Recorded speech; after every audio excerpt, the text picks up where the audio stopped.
Our first assignment together is a missing person commission. There's no need for combat or venturing into any hollows, so it's completely safe. Honestly, I can't think of a better way to test your skills.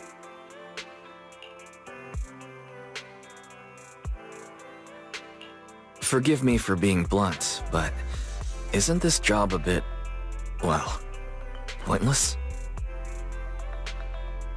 Don't get me wrong, I'm definitely not trying to pass this off on you. Your ability to navigate the hollow is unquestionable. That's what makes a proxy.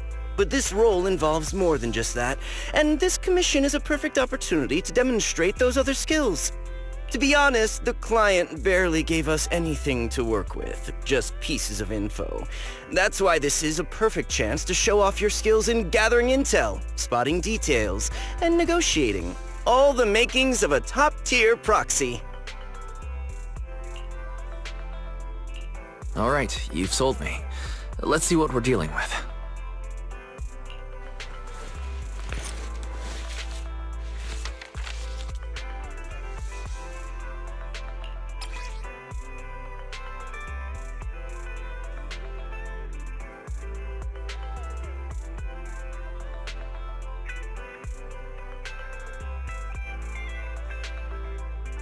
The client has only provided us with these 3 clues. All we know is that the woman in the photo is your target. Wait, just a photo? That's barely a clue. No name? No background? Not even her usual haunts? And what's up with the harmonica and the sheet music? The client doesn't seem to have any more info, though it's possible they just don't want to share. But the client did mention if you get stuck, you should try playing the sheet music with the harmonica. Well then, I'll leave this commission in your capable hands. Keep me in the loop if you make any breakthroughs. Just ping me on Knock Knock. Finding someone with just a photo and a melody. That's like searching for a needle in a haystack. Got any ideas, Wise? Maybe we should check Port Elpis. Women with their eyes covered aren't exactly that common. Remember when we visited the sea a while back? I think we saw someone who fit that description. Remember? You were in a bad mood, so we went to the sea to clear our heads. We even bought some fries, but you got distracted by a woman passing by with her eyes covered, and the seagull took the fries right out of your hand. Now that you mention it, yeah, I remember. She did look a lot like the woman in the photo. And I was just curious, all right? She stood out. How was I supposed to know the seagulls there were so aggressive? Anyway, it's an unexpected lead. Let's check out the port and see if we can dig anything up.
I've got nothing.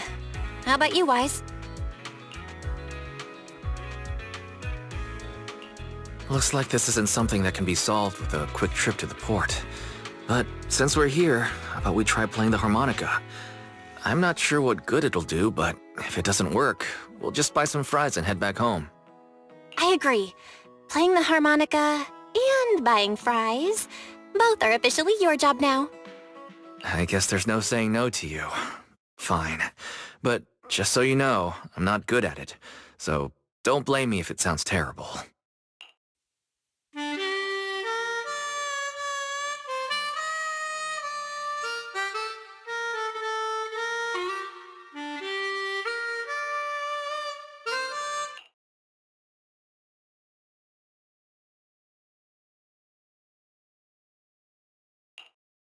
That was pretty painful. And it didn't do a thing. Let's just grab some fries and call it a day. Excuse me. Were you the ones playing the harmonica just now? Sorry for my brother making a bit of a ruckus. We'll just... Wait. You're the person in the photo. When did you... I didn't even hear any footsteps. My apologies. Moving quietly is second nature to me. I didn't mean to startle you. If I may ask, where did you learn that melody?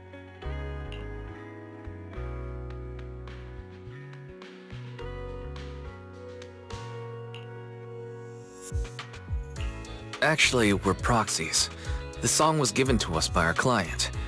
We didn't expect it to help us find you. Our client is looking for you, you see. Why don't we discuss the details somewhere else? I see. Please lead the way. I'd also like to meet this client of yours. Why don't we head back to the store? Okay, let's go check in with Shepard. Oh, I almost forgot. Your name is... My real name. I haven't used that in a long time, but I do have a code name. You can call me Charon.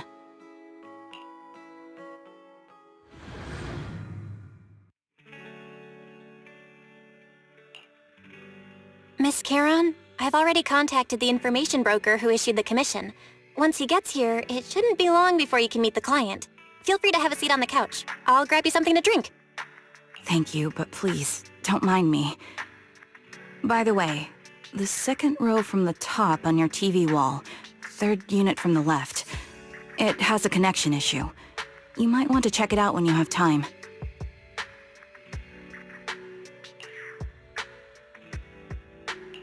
Let me see... You're right. How did you pick up on that? I thought there was some lag lately. I rely on my hearing. I lost most of my vision in an accident. I can just about make out the outlines of my surroundings. To move around like an average citizen, I've trained my other senses to be extremely sharp.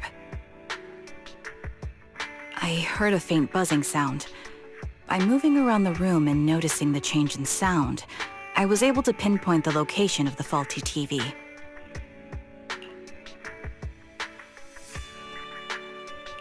Sorry.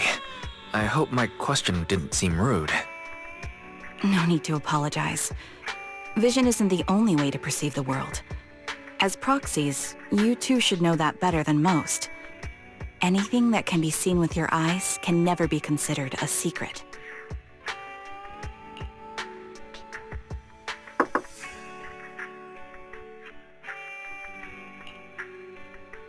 It's me again! You two found the target already? Wow, Faithin, you guys are incredible. If you're always this fast, you could take on anything.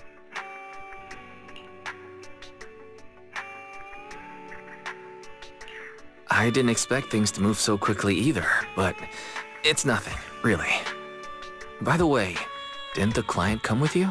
Charon here would like to meet them. Where to start? It's great that you were able to find the woman in the photo, but there's a new problem. I can't get in touch with the client anymore. There's been no reply from his knock-knock account since yesterday. I brushed it off at first, but there's still no reply today. Just when I thought he might have skipped town, his account suddenly sent me a location, the edge of a hollow. Who sends something like that in normal circumstances?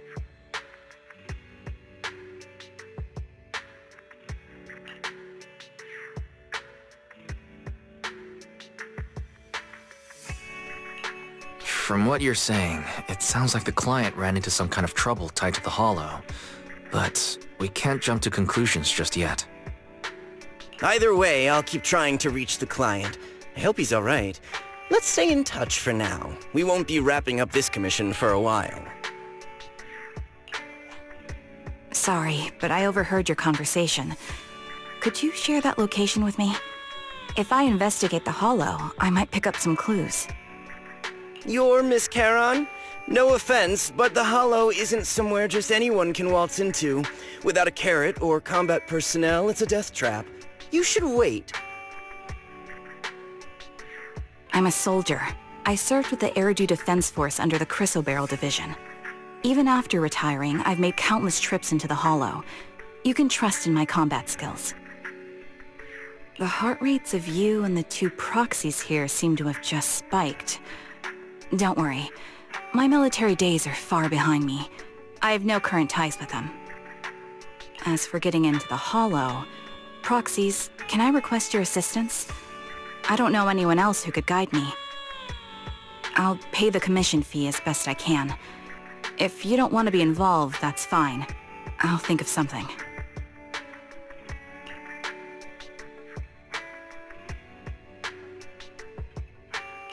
We're just as eager to find the client. After all, no client, no payment. Besides, if we said no, you'd still head into the hollow alone, wouldn't you? How did you know? So I was right. You remind me of how Belle and I used to be. So fixated on finding someone that nothing else mattered, not even your own safety. Well, since Miss Charon wants to investigate, I'm willing to act as the proxy for no additional fee. Just leave it to us, Shepard. I see. That works for me. With the client still unreachable, my hands are tied. Please, look into the hollow, and be careful. I'm really sorry for troubling you both. Finding this client is very important to me.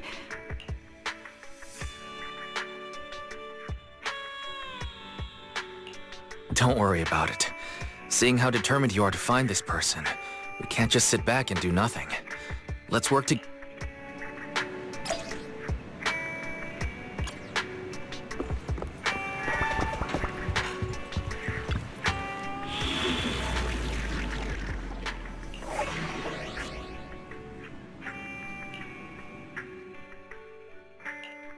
Did you call me?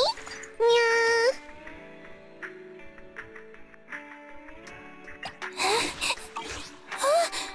I'm sorry.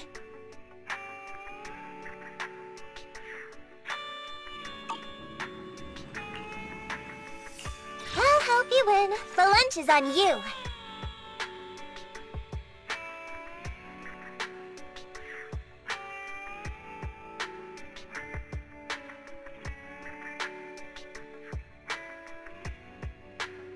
Number 0. Dun, dun, dun, dun, dun, dun, dun, dun. Did you call me? Meow. My loyalty lies with the winner.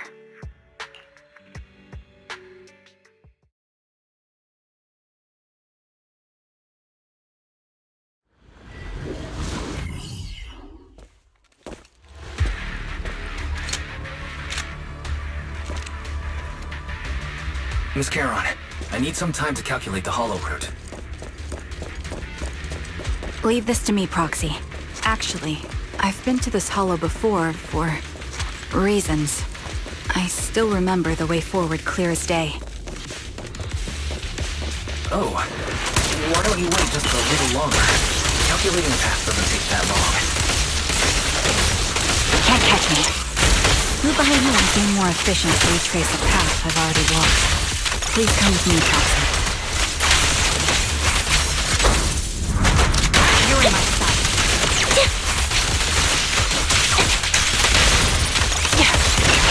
Move behind me. Just half ahead. It should be right around here. I wasn't here too long ago.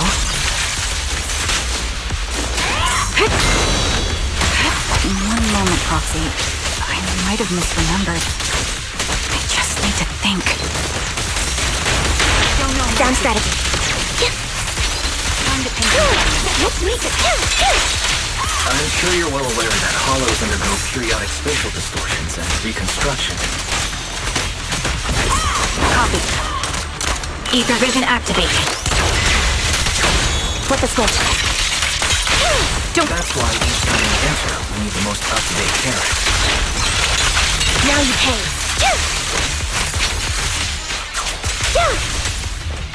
Sorry for being so presumptuous, Proxy. I got ahead of myself and made things difficult for you. It's no trouble. There's a fissure nearby. We could use it to get back on the right path.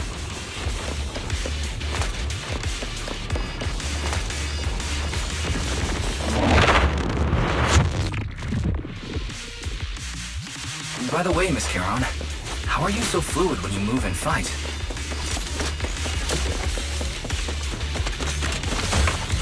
Is it because of your exceptional hearing and tactile senses?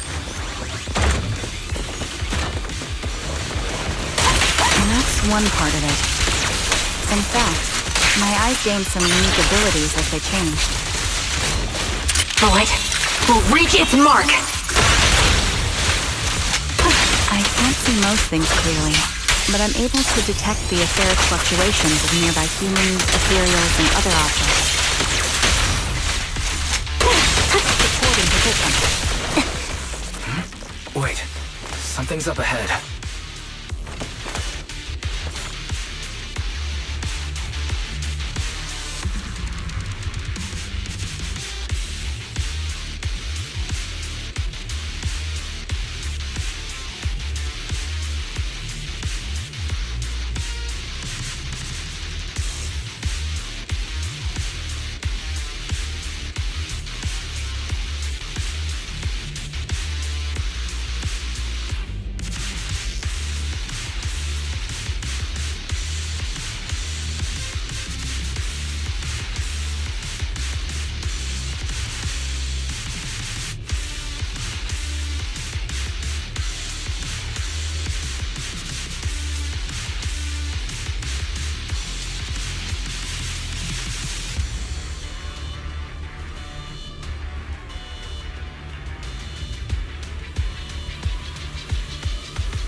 What could have happened?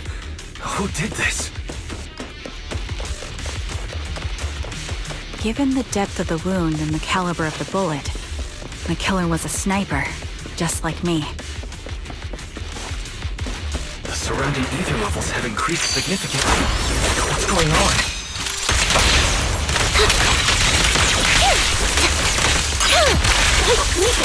Wait over. It's time. Hold on. Let me find what's causing the ether level increase. Up ahead, there are multiple devices leaking ether non-stop. I'm on it. Off balance. You're in my head. Now you pay. Those are high-pressure ether storage tanks, filled with highly concentrated ether. The target's weary. As soon as the valve is opened, the ether will flow out at a fixed rate. A little gift. Right on cue. Such high ether concentrations will make the nearby ethereals more active, and cause more to show up.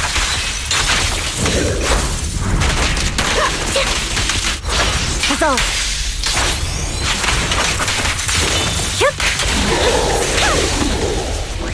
Charon, it'll be dangerous if we keep moving forward.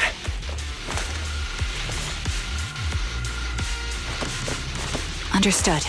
These storage tanks are high-risk items.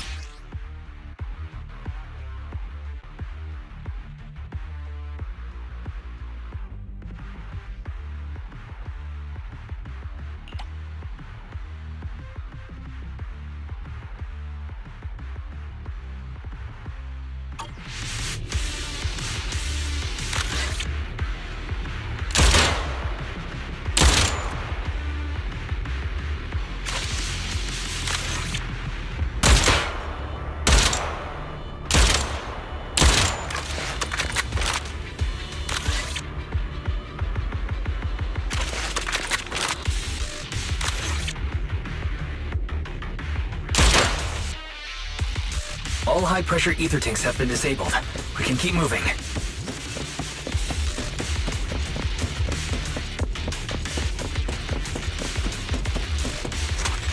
Wait.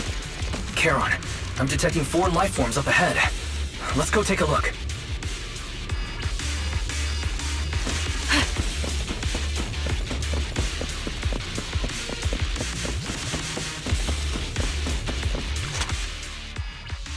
Proxy, there are 4 people over here.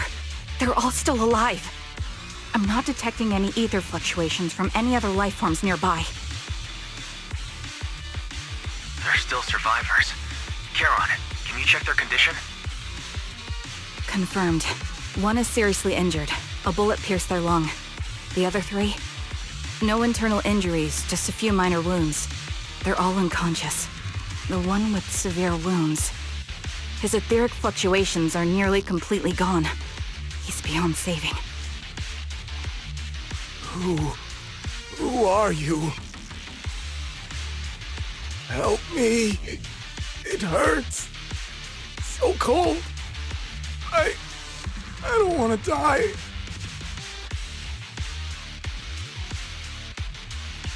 Is there nothing else we can do? If we contact the hospital and get him out of the hollow right away... His internal organs are ruptured. He'll bleed out long before we can get him out. No rescue team can beat the clock when life fades this fast. Am I dying? I just want to go home.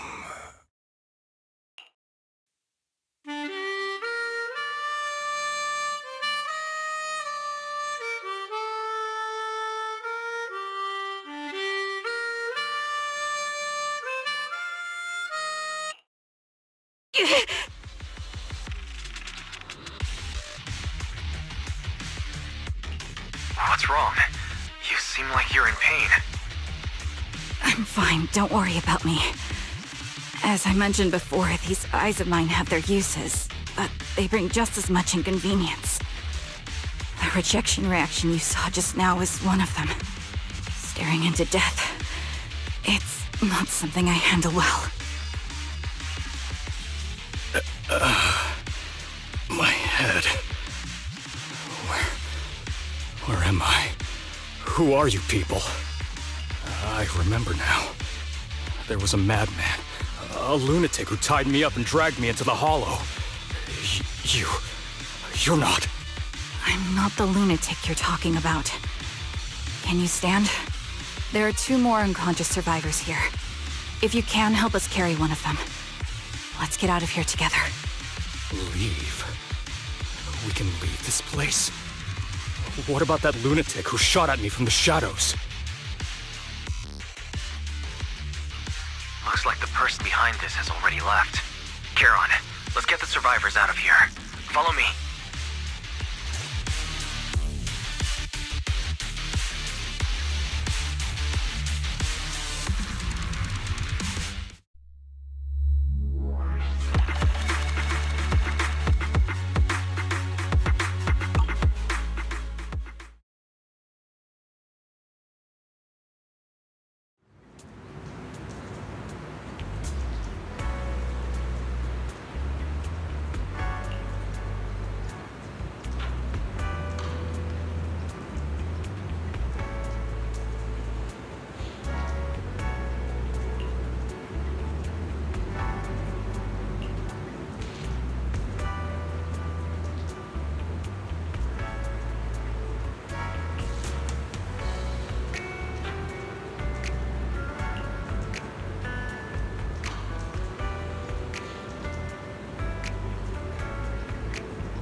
Thank you all for assisting me, even though I'm a stranger. You've given me valuable information. It's the least we can do after you saved our lives. If there's anything else you want to ask, go right ahead. I do have some questions left to ask. Before that, could the three of you introduce yourselves? I'd like to see if there's a pattern to how the killer chose their targets.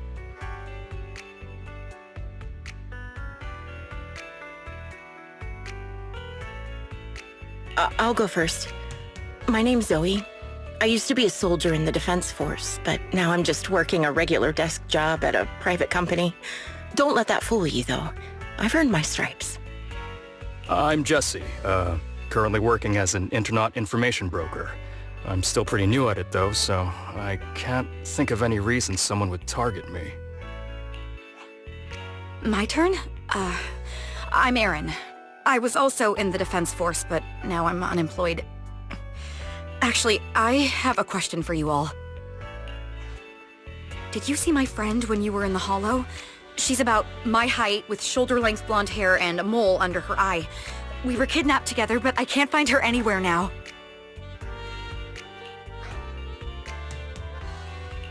If I'm not mistaken, we didn't come across anyone like that in the Hollow, among both the survivors or the bodies. It's all right. I'll keep looking. I hope she's okay. We were always inseparable.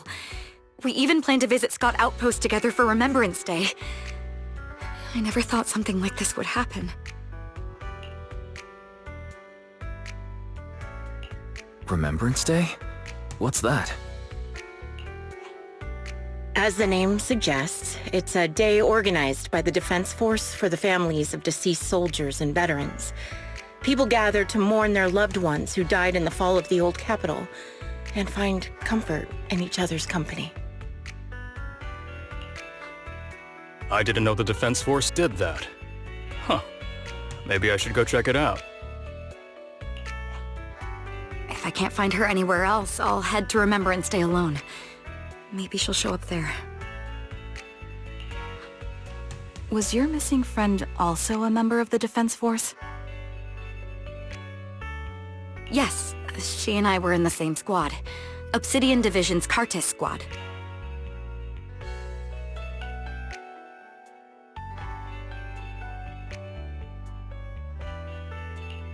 This sounds like a series of murders targeting the Defense Force. But then, Jesse wasn't with the Defense Force. No, you're probably not far off. Jesse claims to have been up front, but he neglected to mention he was once part of the Defense Force. Right, Jesse? Well, that's... I just don't like bringing up my past in the Defense Force. It's not like I'm trying to hide it. They're just memories from my time there that I'd rather forget. I was part of Obsidian Division's Noct Squad. That's the absolute truth. I was also in the Obsidian Division, Impera Squad. I don't know who those who died in the Hollow were, but it seems the killer really is targeting members of the Defense Force. Wait a second. If I remember correctly, during the fall of the old capital, didn't our three squads work together on a mission outside Hollow Zero? We did? I don't really remember. I have a vague memory of it, but there were so many people on the mission, I don't remember your faces. Thank you all for the information. I'm starting to see a pattern in the killer's choice of targets. But there's something else I need to ask. I came to this hollow because someone I'm searching for sent me its location. And that person was likely being held by the killer as well. Did you happen to see anyone else?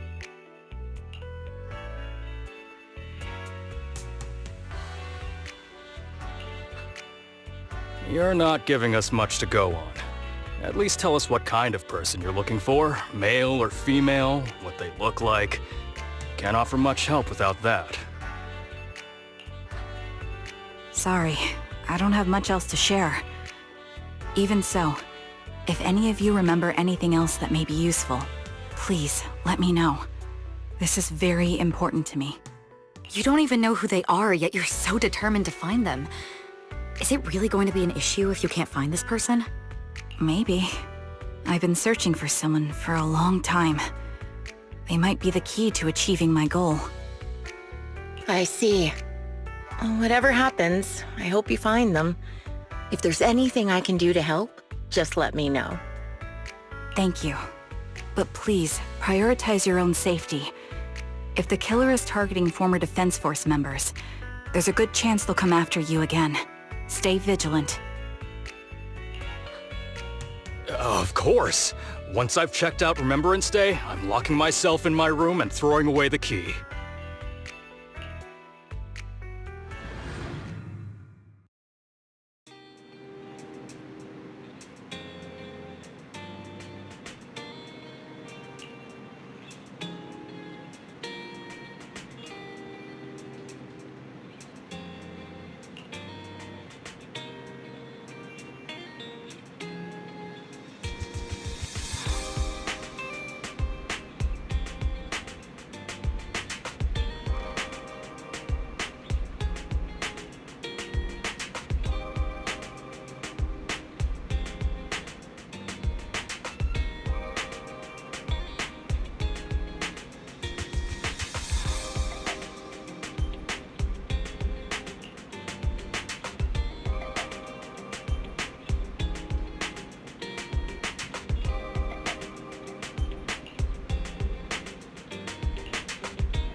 Phaeton, you've already been to the Hollow and made it back safely? Did you run all the way here? Do you need a moment? We've already been to the Hollow, but unfortunately, we haven't found the client yet. I'm fine. Did you find any clues there? There are traces left behind. Signs of a kidnapping. It's very likely the client was involved.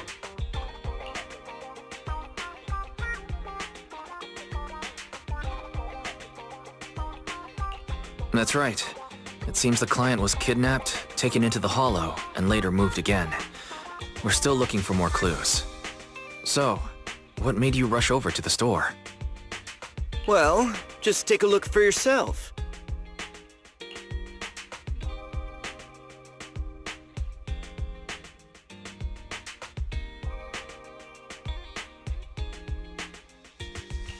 I checked a map of New Eridu. This spot, it's another Hollow entrance.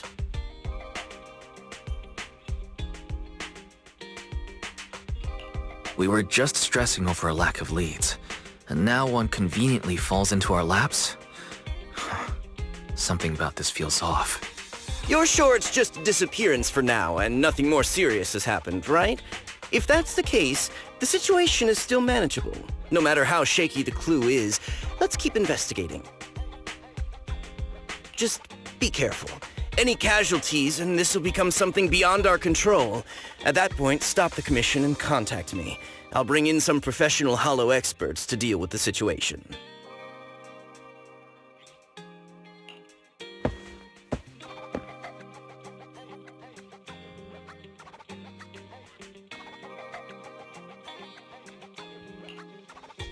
Thank you for not revealing what really happened to that information broker.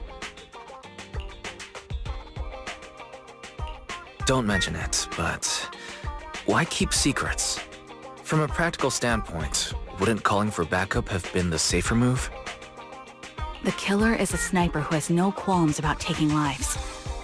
Judging by the victim's injuries, it's clear they know how to deal a fatal blow and how to inflict pain without causing death. Most Hollow Raiders lack experience dealing with snipers. If they encounter the killer, it's likely to end in a difficult fight. Or worse, casualties. And besides, asking for help from others would only delay the search.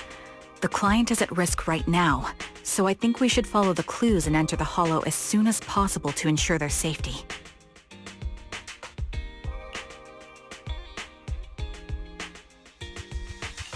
I may have kept it from Shepard, but I have to admit, it's too dangerous.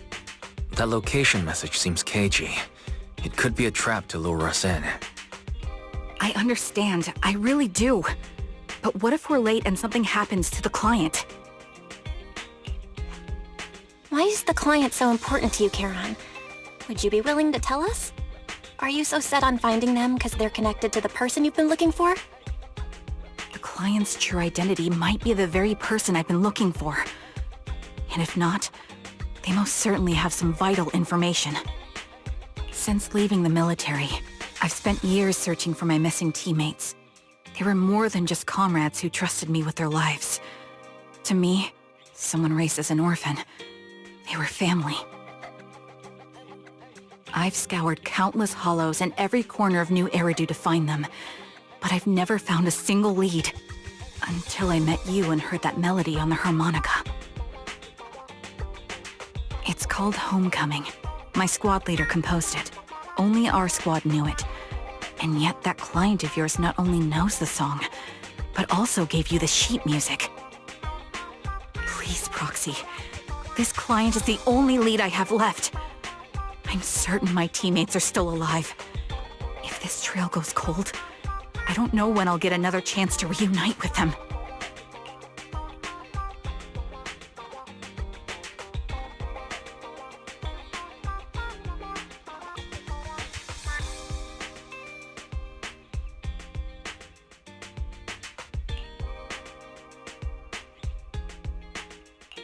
I understand how anxious you must be right now. We can help you, but we really need to be careful this time. Thank you, Proxy. I feel much better knowing I have your support. You can trust me. I'll protect you if the killer is really waiting for us in the hollow. We'll make it out in one piece.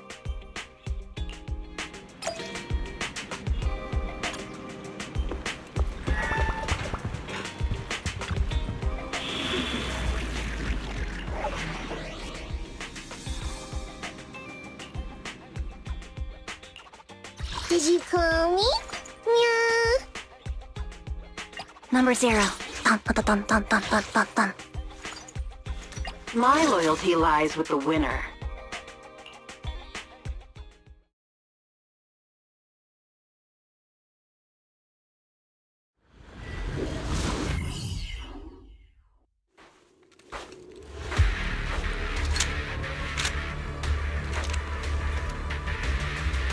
Looks like there's something here. Is this a communicator? Proxy, look at this. A communicator left right at the hollow's entrance. Why is there a communicator here? It doesn't look like it was left behind randomly. There's hardly any dust on its surface, which means it was only placed here recently. It looks like someone wants us to use it. Ah, such decisiveness. Following random location info without even thinking twice. I'm glad, Sniper of Liar Squad. Who are you? And the Sniper of Liar Squad? Are you talking about Charon? Sniper. Or should I say Charon now? Haven't you shared your past with our dear Proxy? If introductions aren't your strong suit, I'd be happy to show you how. You can call me Grim Vulture, the one behind this string of murders. You see, I've been working my way down a list, crossing off names. And now, Charon of Liar Squad, your name is next. Looks like you've done your homework on me. Just because my presence interfered with your plan, you've decided— I thought you were just going to be another obstacle in my way. And now, with you in my sights, this must be some kind of destiny. I'm not sure what you're referring to, but I'm looking for someone. Given that you're waiting at the hollow entrance they shared, I'm guessing you have them. If you hand them over, perhaps we can make a deal.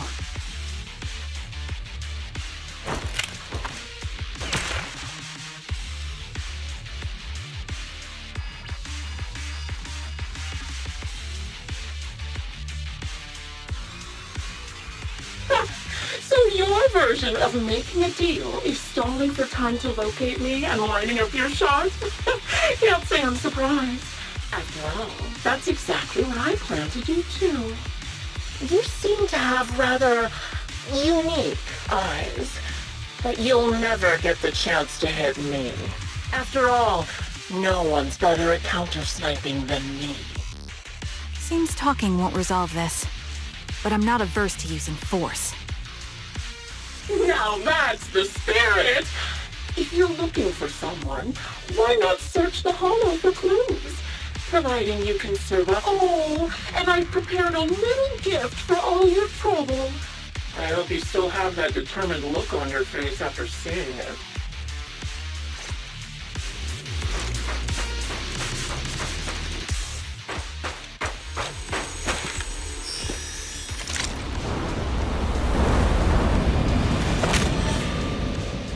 Watch out for Grim Vulture taking shots from afar. Adjusting for wind. Is there nothing we can do? I'll take point. Here. I'm on it.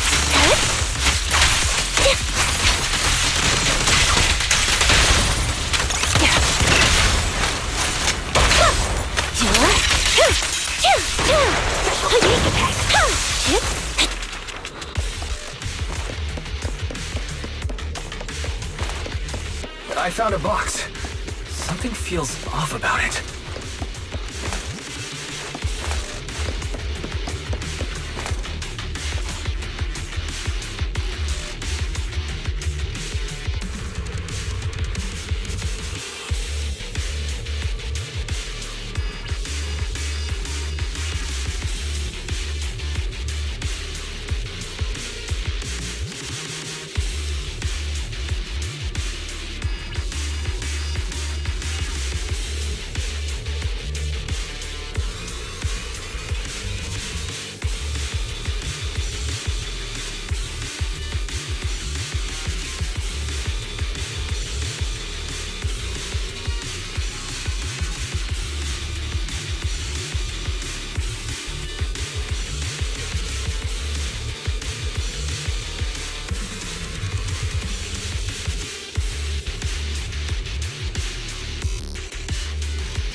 You still remember what's inside the box, right? Your loyalty cap, the one Styx always wore.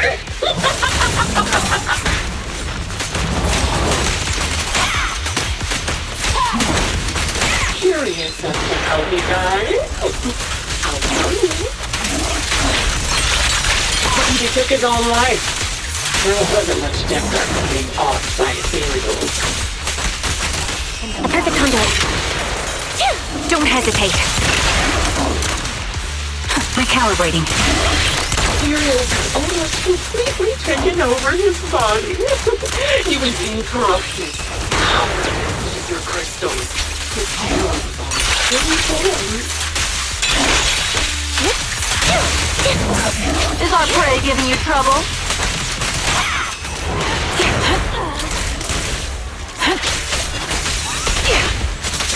Want to become. We raised the cannon he was oh so proud of, with just one last shell inside.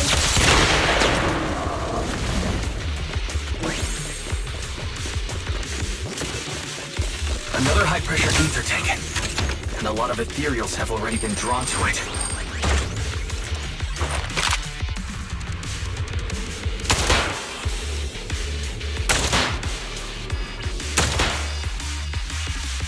We did it, Proxy. Let's keep moving.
Garon's favorite gloves. It wasn't easy getting my hands on them. Move behind me. As expected of such a famous, beautiful commander, even her gloves are stylish.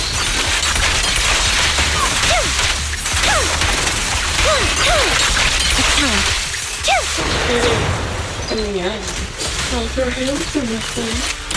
Don't you think that's a shame, little sniper? That's bad! Too late! No mercy. Such beautiful hands that they could no longer hold. Imperial's gnawed off her arms and part of her leg as well.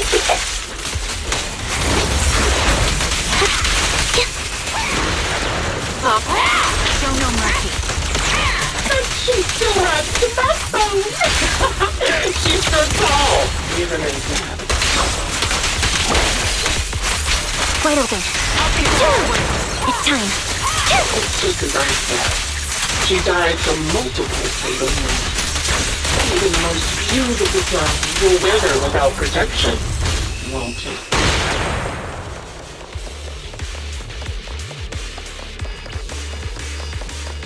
Now, do you think I'm telling the truth or a lie this time? How long do you intend to keep up this game of cat and mouse?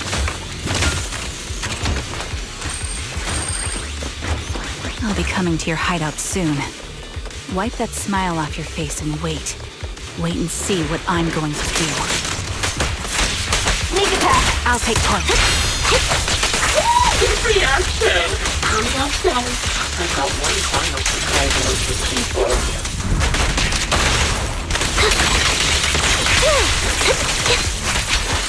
I'm sure you figured out the route to get to me. The surprise is at the end of the road. Sounds better.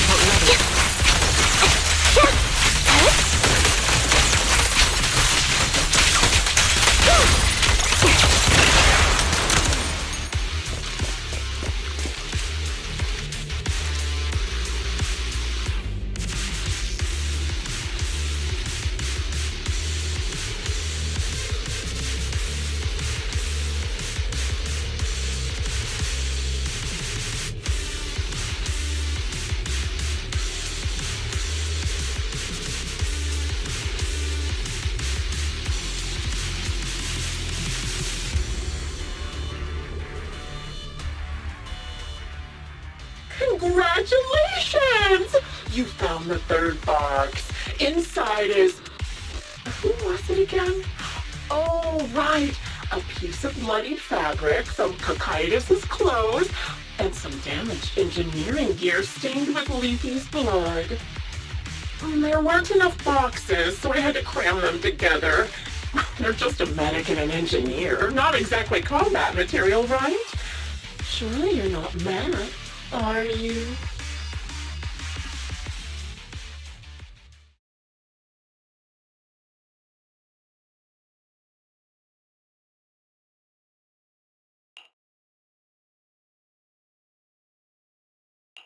That's enough. Using her squadmates who are like family to mentally torture her. How much longer are you planning on doing this? Oh dear. Did I go too far? My sincerest apologies. It's just, watching you plunge headfirst into my trap was so entertaining. I may have gotten a bit carried away, you know? Relax. The person you're looking for isn't here, and those are just fakes. I didn't actually take them from her comrades. Her comrades are long since corpses in the hollow, after all. How could I possibly have gotten hold of their clothes?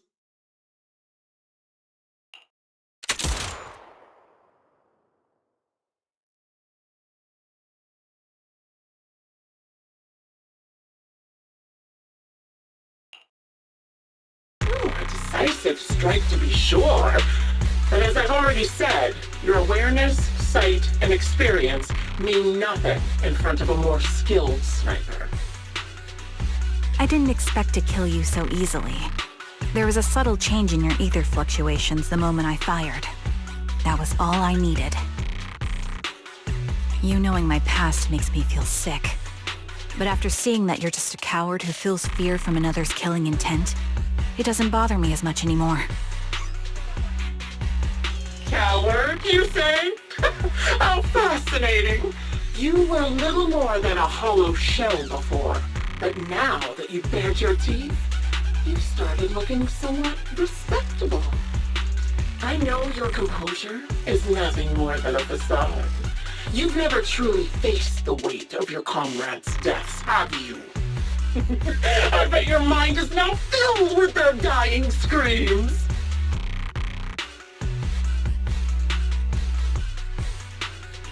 We both believe her squad is still alive. You can stop with the lies. Why are you so fixated on Charon? Just because she used to serve in the defense force? She has nothing to do with your target. Nothing to do with it? Then why don't you go ask her about it? What surprises me more is you actually believe her teammates are still alive. Don't tell me she dragged you into all this danger without telling you anything. Shut up. If she won't tell you, I will. Those so-called alive squad mates of hers went missing during the fall of the old capital. I'm sure you know exactly what that means. When the old capital fell, countless Defense Force soldiers were either killed by ethereals or became them. The surviving soldiers, struggling to defend themselves, never had the opportunity to carry their comrades' bodies out of Hollow Zero. Obviously, her squad mates, the members of Liar Squad, were among the dead. But since their bodies were never found, she insists they're still alive. Even going as far as to deceive her own proxy. It's laughable. I didn't lie to the proxy. They're alive. I have proof. Someone like you could never understand. I could never understand? You think it's hard to understand your childish thought process? If you really have solid proof, why not tell me? Come on, let's hear it! My eyes. I lost nearly 90% of my vision during the fall of the old capital. But in return, I gained the ability to see what others can't.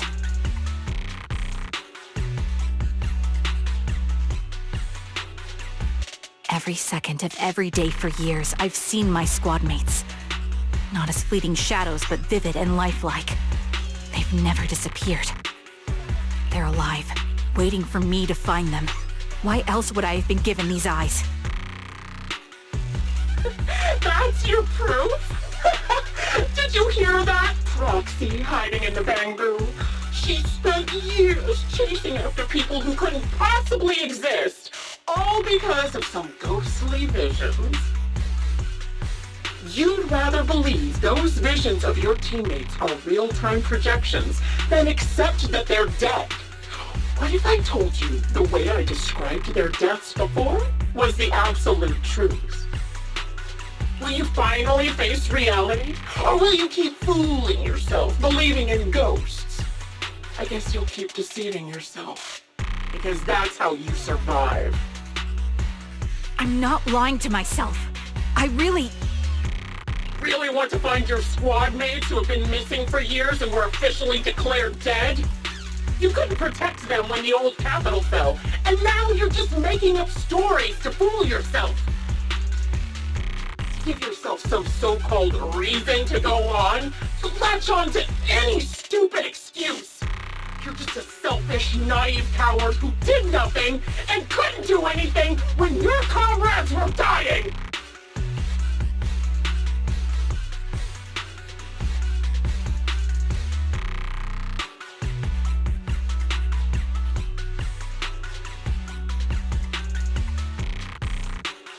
Giving up already? At least you've got a shred of dignity left. Nothing disgusts me more than a useless hypocrite. Enough of this. Time to die, coward.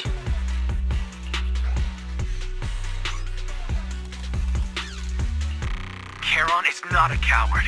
Someone who enters the hollows despite the condition of their eyes is anything but a coward.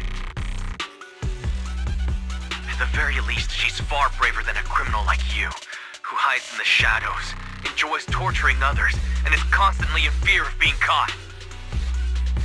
Proxy,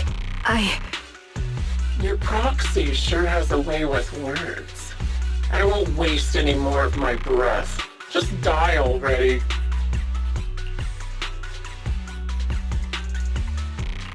I've completed analysis of the surrounding fissures. Charon, snap out of it. We can use that— Fissures? When did you— Still trying to play tricks.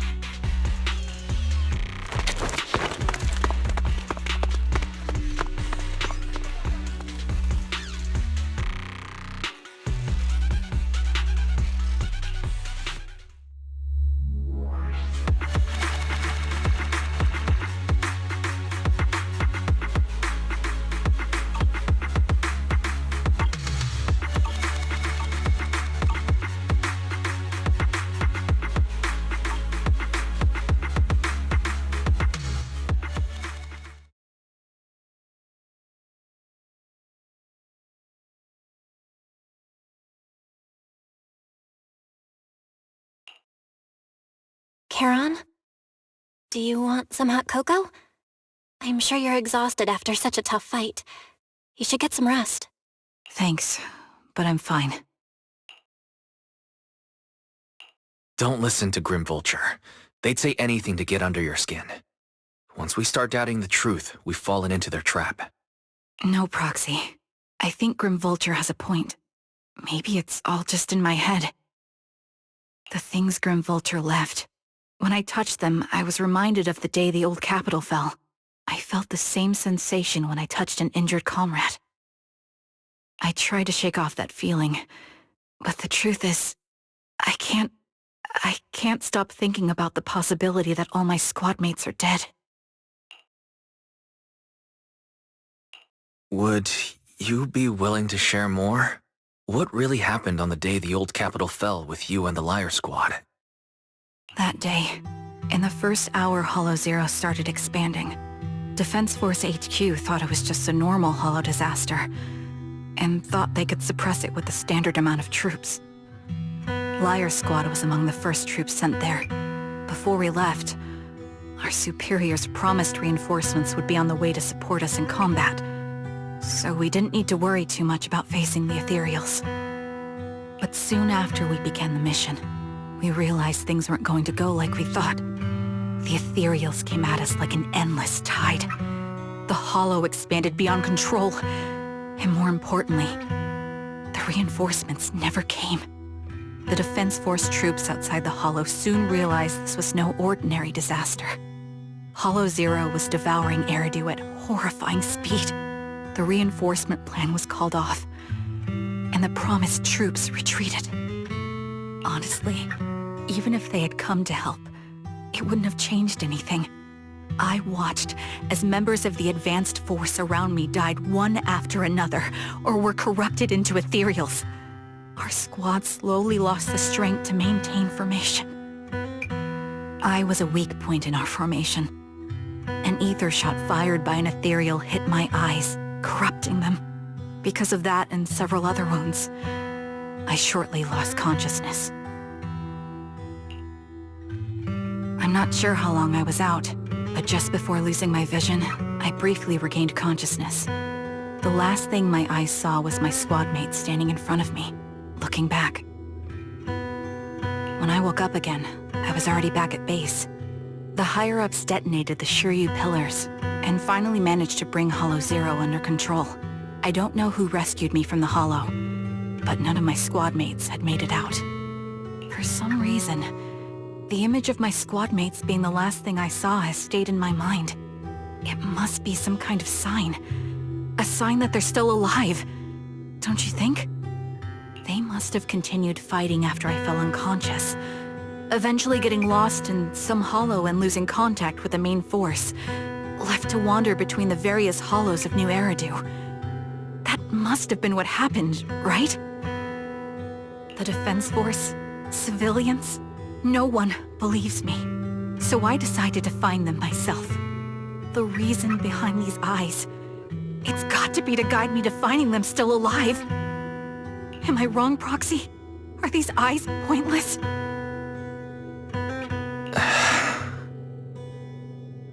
I knew that's what you thought. Interpreting what my eyes see as proof my squad mates are still alive is just wishful thinking. But if they're really gone, why would I have been given these eyes, which bring nothing but pain? If they're truly no longer alive, how can I apologize to them in person? Tell them I'm sorry. Sorry for being so weak. Sorry that I failed to protect them. Their faces are all so blurry. I can't see their expressions. I can't even bear to look at them. If their final look at me was filled with resentment and disappointment, I wouldn't know how to handle it.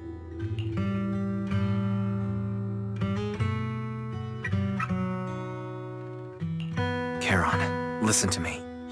Even if everyone else thinks you're wrong, Belle and I will always stand by your resolve to find your squad mates.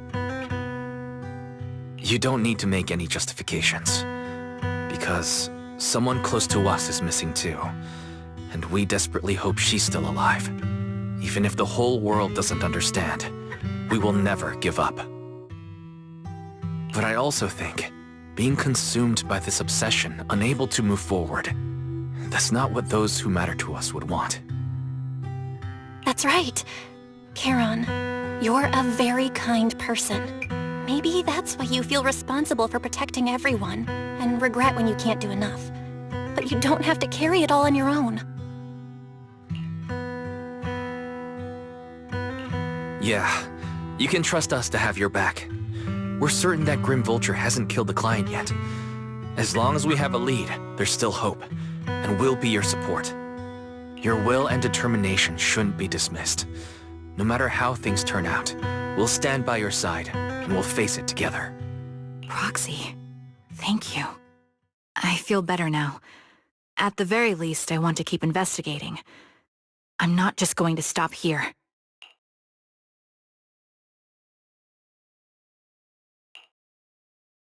Sorry to disturb you at this hour. Did you go investigate that new hollow? Oh, never mind. The client just shared a new location with me on Knock Knock. They're pretty eager, huh? Which hollow is it this time? No, it's not a hollow. If I'm reading this right, this location is Scott Outpost. Scott Outpost? Isn't that managed by the Defense Force and White Star Institute? What's Grim Vulture up to? It's Remembrance Day. Don't you recall what Erin said before? They're holding an event right now, and the place will be open to the public.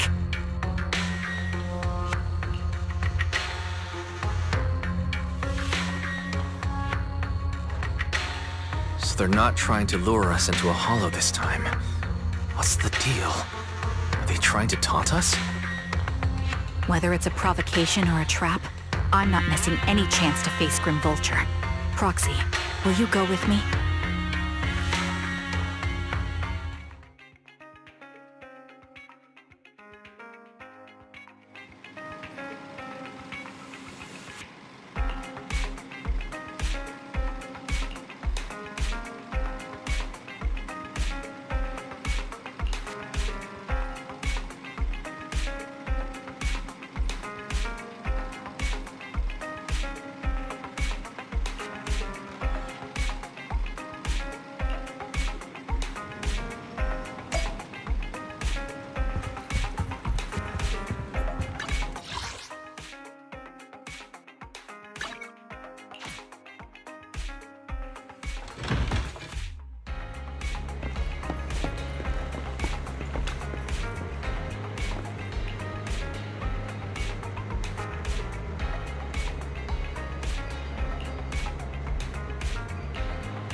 sorry for being mean to you before. Mom told me you were protecting Dad until the very last moment before you passed out. I shouldn't have said you left him to die. I'm really sorry. Zita was really young when it happened, so she was too little to understand, and I haven't really talked about it. I hope she didn't upset you. No, she was right. If only I'd been strong enough to take down most of the ethereals. Maybe they wouldn't have ended up in that situation. Oh, that's not fair. The old capital was falling. No single person's strength could ever be the deciding factor in the face of a disaster like that. In spite of it all, you survived. If they were still here, I'm sure they'd see that as something to celebrate. I've always known the truth. I failed to protect them. A weakling like me survived, and the rest of them disappeared without a trace. This isn't solace. It's the worst possible outcome. That's something I can't face. I've never had the courage to tell you I couldn't protect your loved ones. All I can do is wander New Eridu, hoping to find some trace of them. Even after all this time, I still haven't accomplished anything. I'm sorry. You really don't know us at all. This isn't the worst possible outcome by any means. Styx, my husband, and all his comrades who lost their lives, each one of them left behind their own legacy.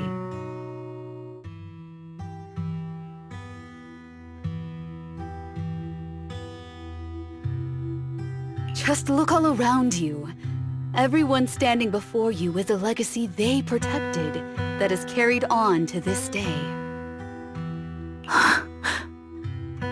After my husband passed away, Zita and I received survivor benefits. And with all the odd jobs I've been doing, we've managed to get to where we are today. Styx always wanted our daughter to study art, and Zita's interested in it too. Now, that dream has become a reality. She just got accepted into the art school in Janus Quarter. Mom and I have our tough days, but I often think of Dad's cheerful laughter, and that memory gives me the strength to keep pushing through. One day, it'll all pay off, just like it has now. Thank you for always being by my husband's side, even at the very end. Well, I suppose you must have heard about my condition from my son. Ethel, Kakaitis used to tell me about you. He often took leave or skipped work to earn extra money by part-timing, or to care for you when you were sick in bed. Yes, that's true, but I bet he never told you my illness became so bad that I needed major surgery, and he worked his tail off to raise the money. Who would have thought he would pass before me? I used the benefits from his death for the surgery, and that's the only reason I'm here today. In a way, his passing allowed my life to continue. Every time I think about it, I feel like I need to keep my body healthy and live a few more years. The sights I see, I believe he can sense them from somewhere far away. When I was too weak to take care of him, it was you and your comrades who stayed by his side. Thank you for everything that you've done for him. As for me, well, I'm currently working as a fashion designer. A fashion designer? Is that because of Acheron? It is. I'm sure you remember how much she loved beautiful things. She was always into fashion, so I decided to become part of that world. That way, she can always be with me. I admit I had no idea how fun fashion design could be until I actually gave it a shot. I wish I'd figured that out sooner. We would have had so much more to talk about. Anyway, I'm planning to start my own fashion brand next year. She used to say that after retiring from the army, she wanted to pursue fashion design. I really want to carry on her dream. It feels like my life's purpose.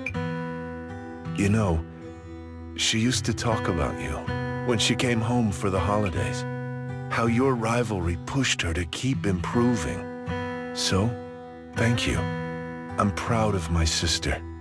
And I'm proud of you, too. As you can see, all of us have made it to this day, carrying the will of those we loved. So please don't say they left nothing behind. They've always been a part of every pain and joy we've experienced over the years. Please remember, everything and everyone in New Eridu is only here today because you all risked your lives in battle. Thank you. Thank you, everyone. It's been wonderful to hear about how you're all doing and to listen to these words.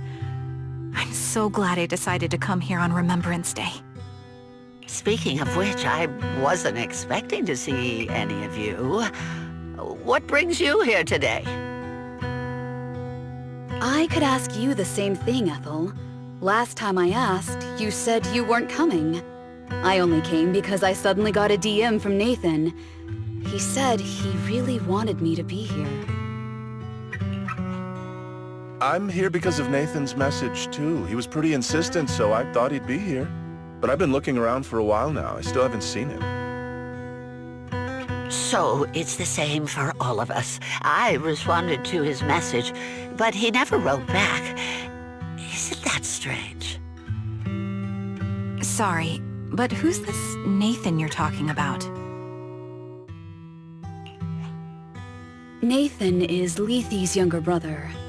Frankly, out of all of us, he's probably the one who wants to see you the most. He used to be part of the defense force himself, and... The day the old capital fell, his squad was responsible for supporting the forces that had already entered the Hollow, which included all of you. He's told us that story so many times. When they saw how bad things were in that Hollow, some of the reinforcements called off their plans and pulled back. He tried to stop them, but there was nothing he could do. He always blamed himself and wanted to find you to apologize. But the truth is, the reinforcements retreating was inevitable.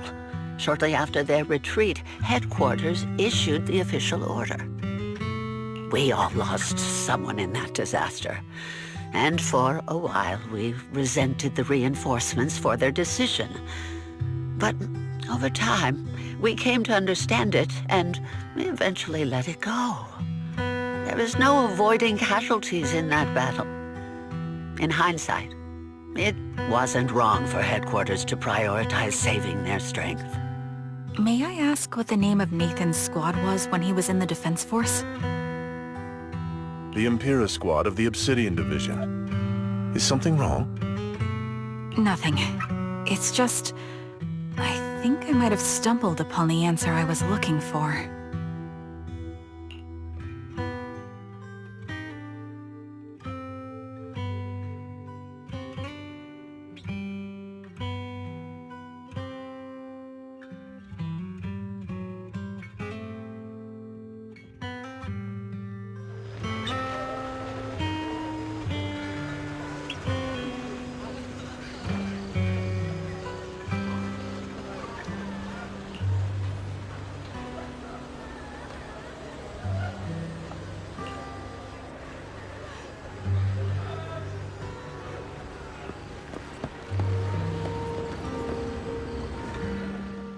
Is that Zoe on the podium?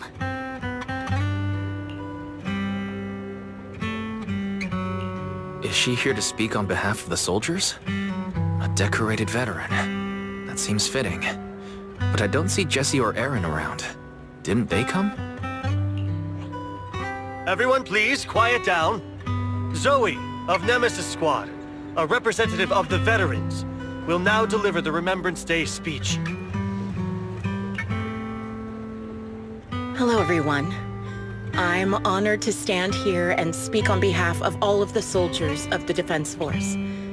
Today, we gather to commemorate Remembrance Day, A day born from the tragedy of the old capital's fall. Many of us lost relatives or friends in the disaster, and I am no exception. Every member of my squad perished in that battle, leaving me as the only survivor. Losing the friends you cherish to the Hollow is a pain that never fades. It's a sorrow that will stay with us, now and forever. However, to the families of the fallen soldiers, hold your heads high with pride for your loved ones who gave their lives.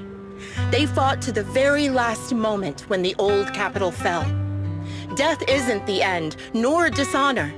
It is their eternal medal. They gave their lives facing an unstoppable disaster, exchanging their sacrifice for the world we have today. In doing so, they fulfilled their duties as soldiers to perfection. Without the blood they spilled, Eridu would not have endured, and new Eridu would never have risen from the ashes. In honor of the wishes of the departed, look ahead, people of New Eridu. Our thoughts and remembrance of those who passed will be carried in every flicker of candlelight and in every bouquet of flowers.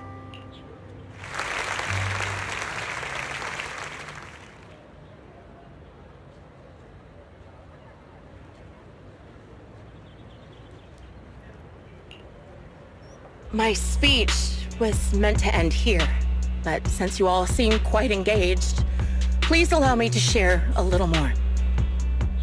The reason you all agree with what I've said is because it offers a way to step away from the pain. That's what the living do. They seek ways to ease the weight of others' deaths so they can find a way to start over. This is the new Eridu of today. A huge disaster consumed the old capital, and the people who survived it keep saying things like, treasure the moment and start fresh to numb themselves, hoping to forget the nightmare.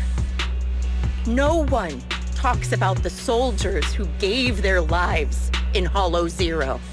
No one asks why they had to die. The brave gave their lives battling the ethereal onslaught, while the weak survived. This is New Eridu, built by weaklings.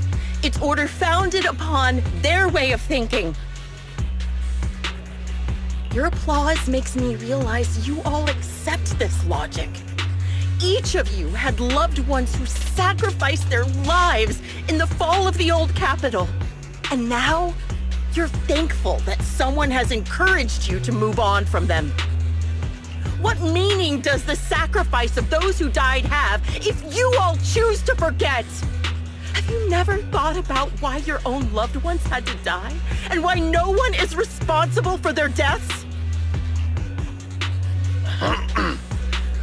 Miss Zoe, there's not much time left for your, Open your eyes! I'm speaking to those who have lost loved ones!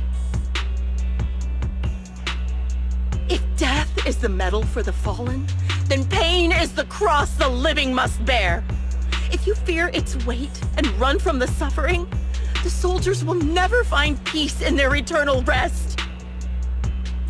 To tear the wound open once again, so you'll never forget the searing pain!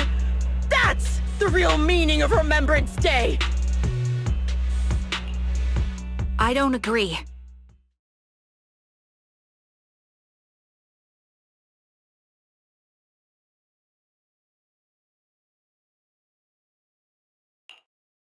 Charon, I didn't expect you to be here for Remembrance Day. How are things going with your search? Seems like you have something to say. Among the people standing here, there's a woman who raised her daughter with the survivor benefits left by her husband. Another who's been able to carry on with her life thanks to the final efforts of her child. And yet another who's found purpose because of the influence of his late sister. The will of the deceased lives on in every person here. The soldiers who died during the fall of the old capital fought for this. The future that their loved ones are making for themselves now. The old me might have agreed with what you said, but someone taught me that pain and hardship can lead to hope. They helped me see that hope could be inherited, not just destroyed when life fades.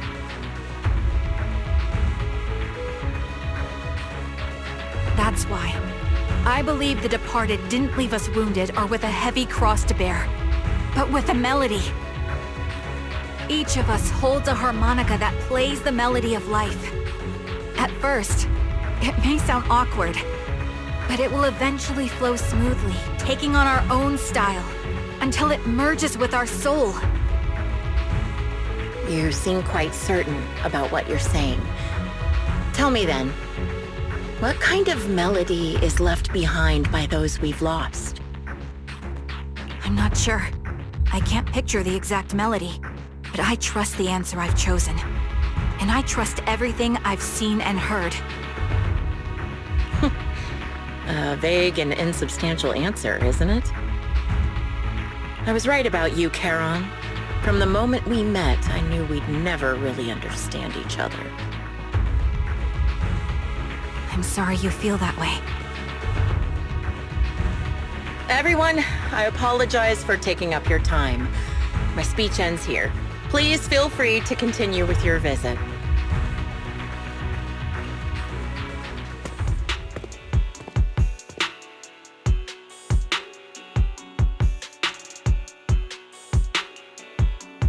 What do you think, Proxy? Her demeanor and what she said earlier. Something was clearly off. I have a bad feeling. You mean about her real identity, right? Looks like we're on the same page. Shielded by her identity as a decorated soldier, she seemed pretty confident that we wouldn't confront her directly on military ground like at the outpost. She arrived so brazenly and left without a care. If I'm right about this, she'll be trying to contact us again in no time.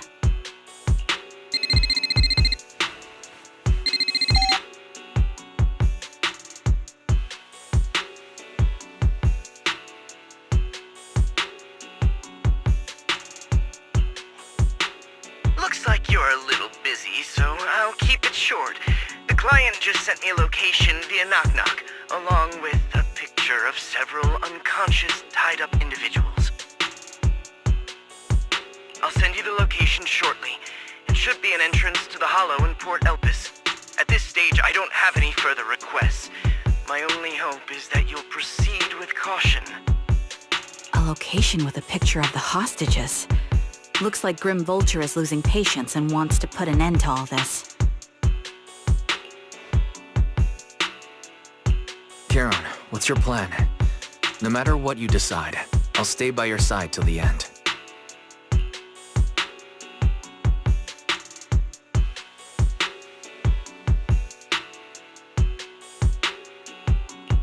I've made up my mind.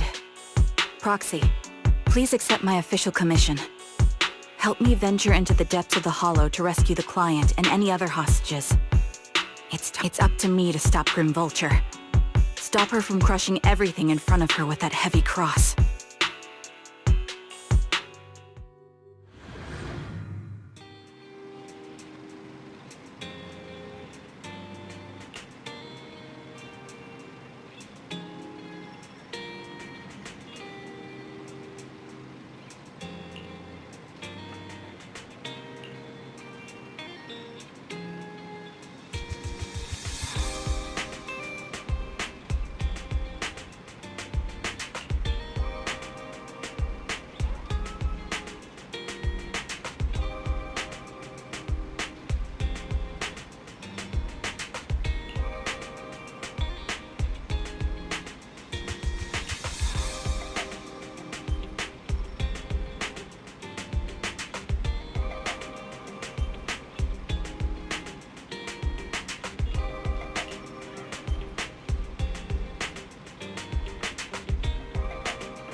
You win. The lunch is on you. Standing by. Captain of Silver Squad. It's been a while.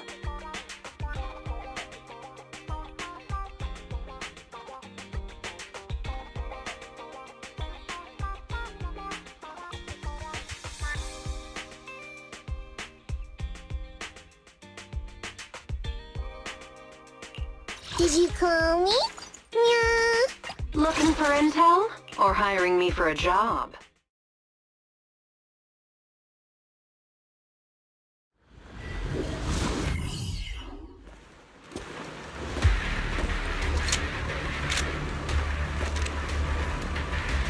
Charon, look! Another communicator.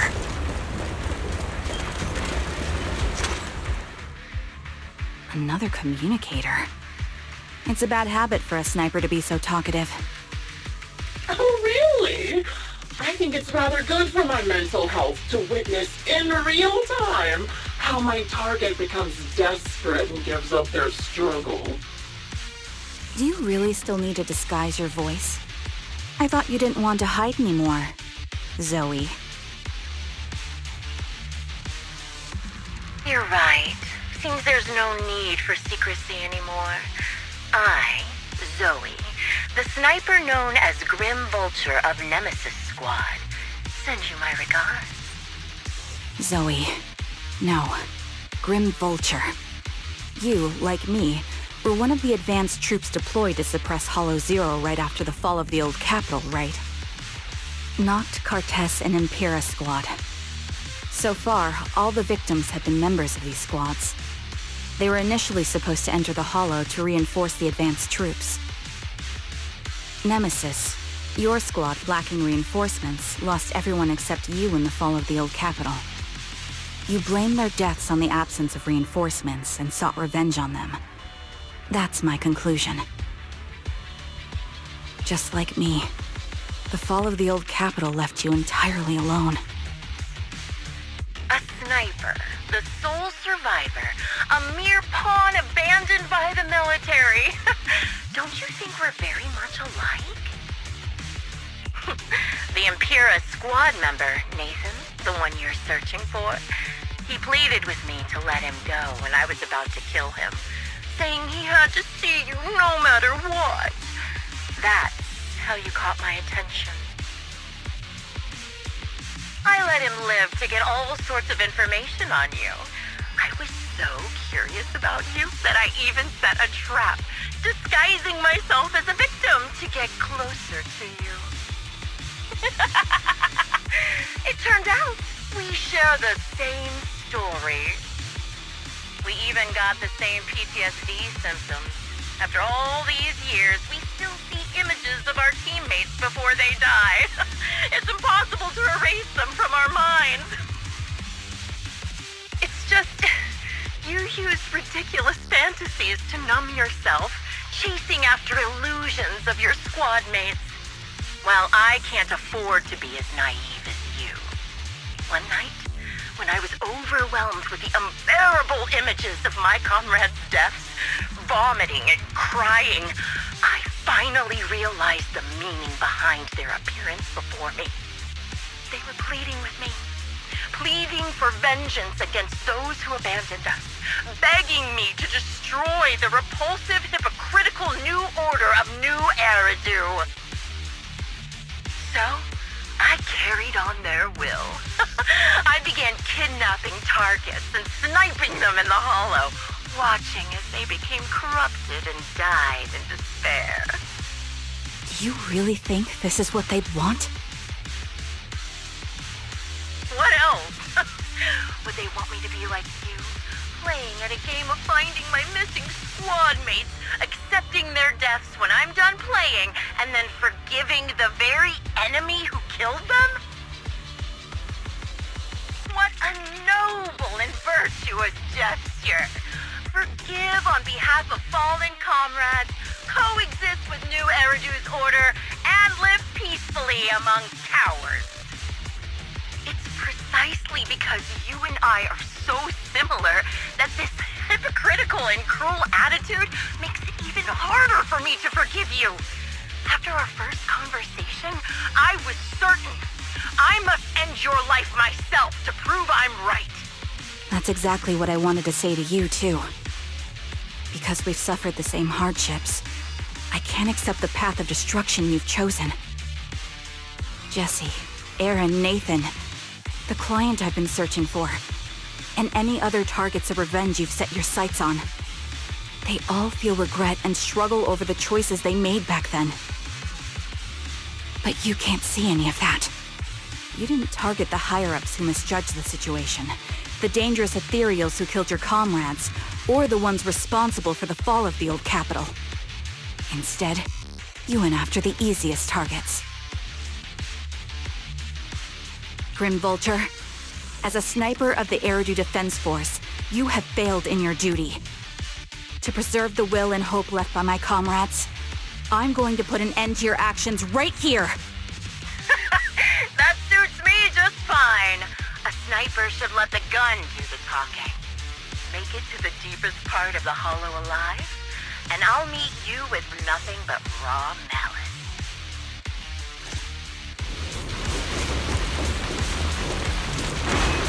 Since you made it here, let me reward you with a few things you don't know. Noct, Cartus, Impura, and many other squads. Did you know the reinforcements that were— No!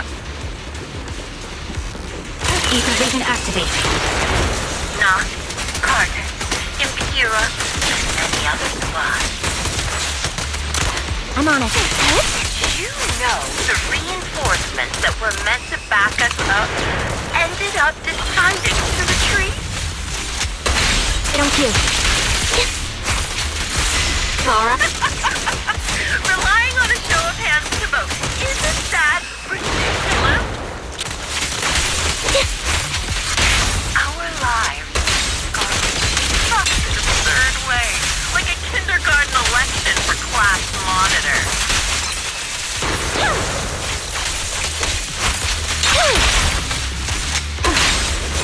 So, when I killed them, Jesse and Aaron, do you have them too? Or are they already? Sound strategy. You still care about them? Or should I say... It looks like I haven't made enough for the rest of your life if you still have the time to worry about them. Recalibrating. Why not leave their fates hanging as unsolved mysteries? Copy. Time to pin them. Normally that's more suspenseful, right? In any case, when you stumble into the underworld with your insight spilling out, Go. Wouldn't it be more exciting to wait until then to reveal the... The wind and rain are picking up. This extreme weather is perfect for sending you to your grave, don't you think? No one will hear your screams and cries as you die. Get behind me! My bullets are one with the wind! By the time the rain stops,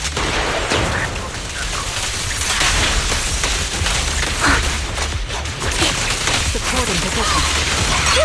I wonder, do you remember the weather on the day the old capital fell?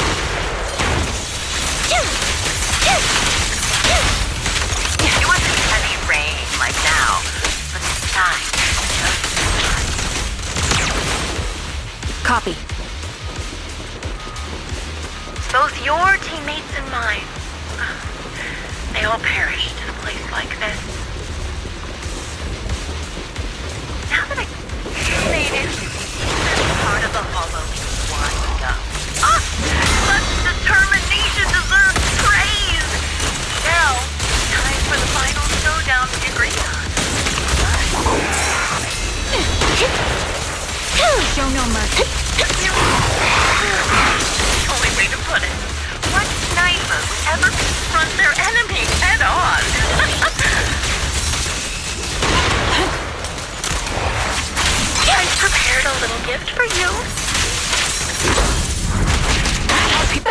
I made you.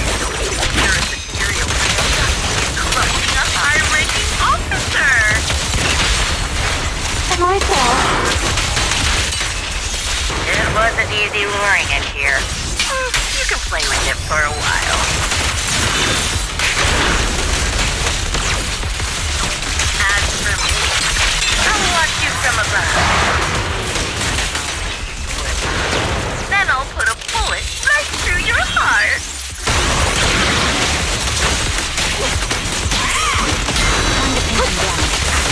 I'll pierce right through.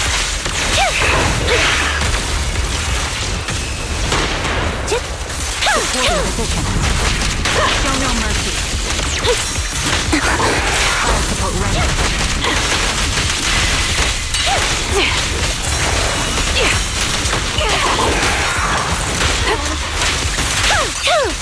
Gotta keep the claws sharp. Wanna recharge? Position. This is your requiem.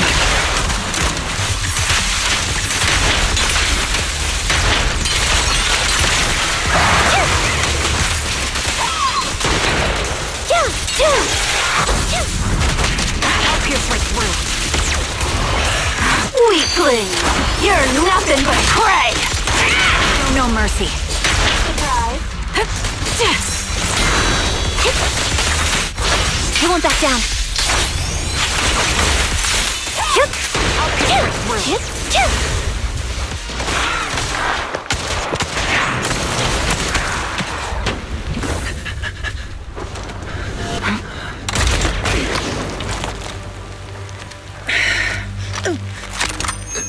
Failure as a sniper is the one who's been forced into a corner, like you!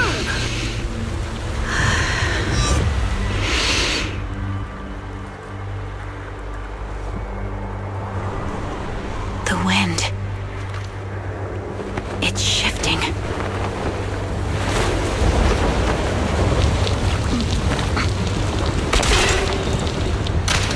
I won't fall for your distractions so easily. I will surpass you with my own melody of victory.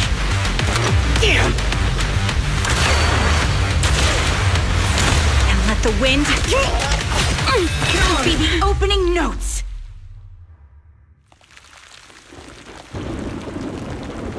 Charon! No! Wake up! Charon! That's...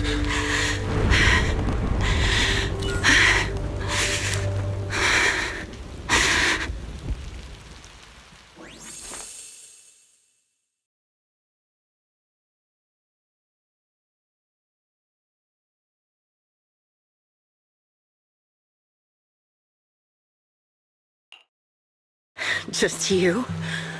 Where's your friend, the proxy? The proxy went to rescue the hostages. I want to speak with you alone. A sniper should always monitor the changes to their surroundings, factoring the environment into their tactics. Being blinded by the intent to kill and failing to take this into account was your downfall. Didn't expect to be lectured by a youngster. What a disgrace. When my view was blocked, I realized you'd used the visual blind spot to reposition. So I adjusted my aim accordingly. But I still couldn't hit you. Your prediction and accuracy were spot on. I was just saved once again by this. By both this harmonica, and by my former comrades. Are you trying to say that this is destiny? That it's the will of my companions guarding me? I lost to the wave of ethereals, to the military's betrayal. And now I lose to your reckless actions, driven by some ridiculous fantasy. Your fantasy, your attitude, your very existence, and the outcome of this battle.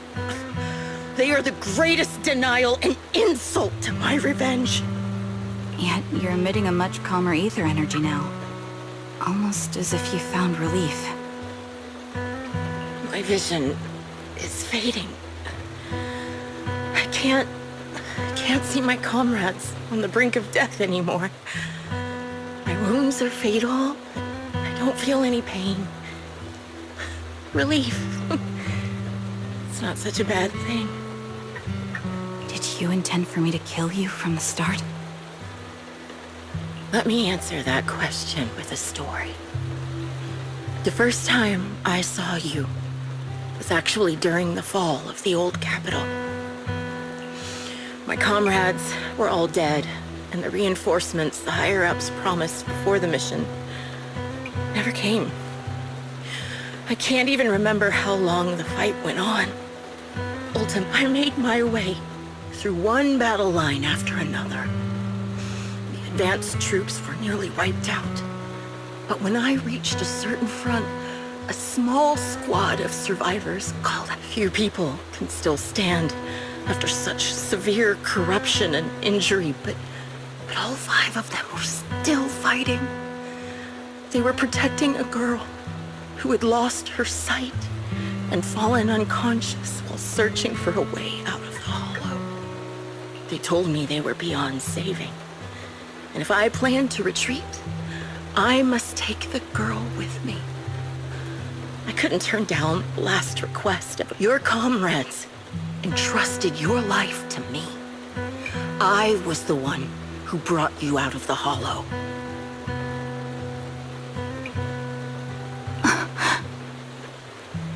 You already know what happened afterward. It didn't take long for you to leave the Defense Force after you came to. Just like me. I developed PTSD so intense that sometimes I couldn't even hold a normal conversation. But for me, the hardest blow was the death of my squad. To an orphan like me, they were family. If the reinforcements had kept their word and provided support, they wouldn't have died for nothing. Don't you ever have that thought? To say I don't would be a lie, but I think deep down you know. From the moment we stepped into the hollow, there was no way we were getting saved. Given how quickly the hollow was spreading, and the ever-increasing number of ethereals, it would take the sacrifice of countless Defense Force troops to suppress it. It wasn't something that could have been accomplished in such a short time. The reinforcements would have only been a drop in the bucket. More sacrifices without results. Canceling the reinforcements. Sending the advanced troops to rescue as many civilians as possible to minimize casualties. I think most commanders would have made the same decision. Objective and cold logic. I understand it, of course. But when you see members of the reinforcements living happy lives years later, I couldn't. Even if the chance was minuscule, I wanted my squad mates to survive. But they turned that chance to 0, and still have the nerve to embrace a peaceful future. I can't help but resent them. By the time I realized what I'd done, I had already taken several lives. Nathan. When I tied him up and was about to kill him, he begged me to spare him, saying he had something to give you, no matter what. I think I've said this before. We're very similar, yet we have completely opposite beliefs. After meeting you, I became even more certain. In the face of suffering, I chose destruction, while you were destined to choose to protect. But you're still entangled in your obsession with your squad mates. If this continues, you'll eventually sink into a void of despair. Your hope is like a bubble, ready to burst at any moment. The version of you I want to kill is the complete one, who can firmly reject my answer. If you haven't found your answer yet, then I'll be the one to push you forward. I kill you, or you end me. Either way works. But after seeing your growth, maybe I'd prefer you to step over my body. That's That's the final answer. Why? Emptiness and doubt. No matter how many targets of my revenge I took down, nothing changed. Aiming my gun at former comrades, drowning in hate and rage, all it left was a hollow emptiness. But you're different. You've gained unconditional trust from the proxy. You have the courage to fight through my trap. And eventually, you'll have a melody that's uniquely yours. My belief has faltered. I finally remember. My squad mates were fools, just like you. You're right. They would never want me to become this way. And talk about carrying their cross. But in truth, I never carried their will. So be it. Take the hostage and go. The villain stained with the blood of others deserves nothing but a miserable end. I'm looking forward to how long you'll be able to protect those in front of your eyes.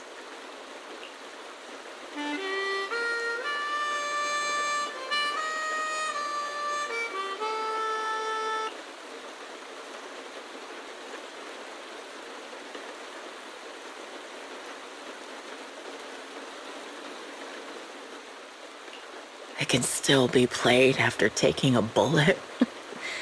Impressive. This is my final melody to you. No matter how miserable you've become, I'll still remember you. Remember we once shared the same path in life. Your hatred has long twisted into sin.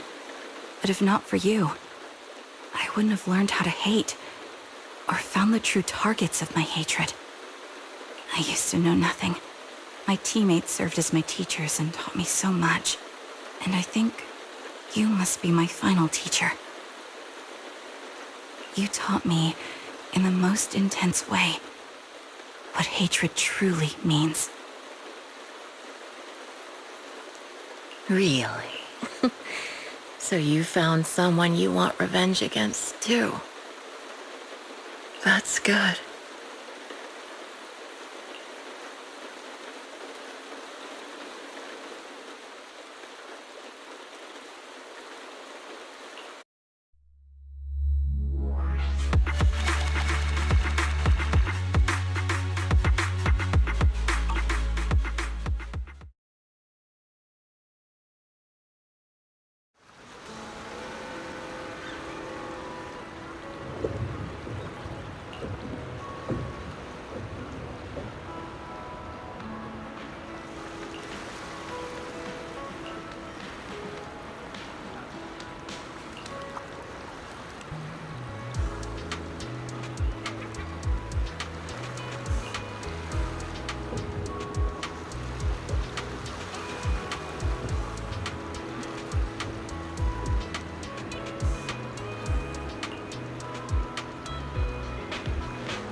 So you're the sniper from Liar Squad. It's nice to finally meet you. And you must be the one who's been searching for me. Nathan, the younger brother of Lethe. It's good to see you safe and sound. That's right. I'm sorry for causing all this trouble. I nearly cost you your life, becoming a target of a victim from the fall of the old capital. Maybe that's what I get not helping my brother and the rest of the defense force back then.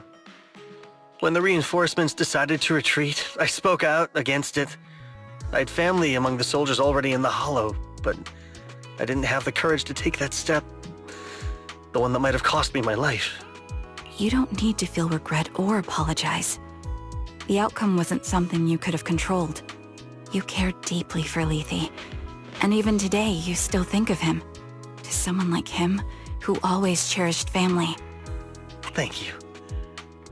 I heard you've been searching for the members of Liar Squad all these years. I'm nothing compared to your determination. Thank you for everything you've done, but please stop the search. It's time for you to start living a life that's truly your own. I hate to say this as a family member, but back then, they were already... I know. You don't need to say it. I've been drowning in a fantasy of my own making for years, but it's a fantasy that kept me from falling into the abyss. Nathan, Grim Vulture told me you have something you want to give me. Is that why you commissioned someone to find me? Yes. After learning about the bond between you and your squad, I knew I couldn't live with myself if I didn't get this to you. So I got on my knees and begged Grim Vulture, even playing this recording for her, hoping it would move her. Regardless of how things unfolded, what matters is that it wasn't destroyed, and I'm here, alive, to hand it to you.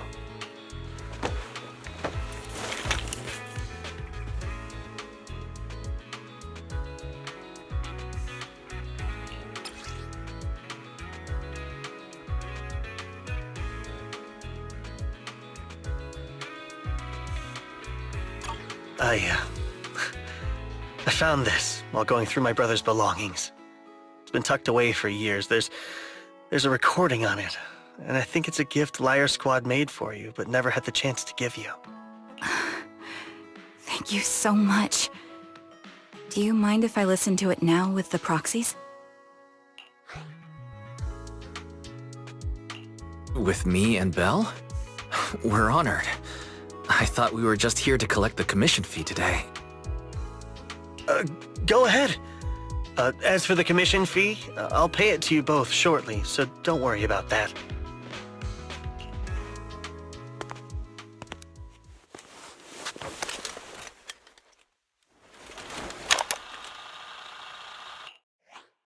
Hey, hello?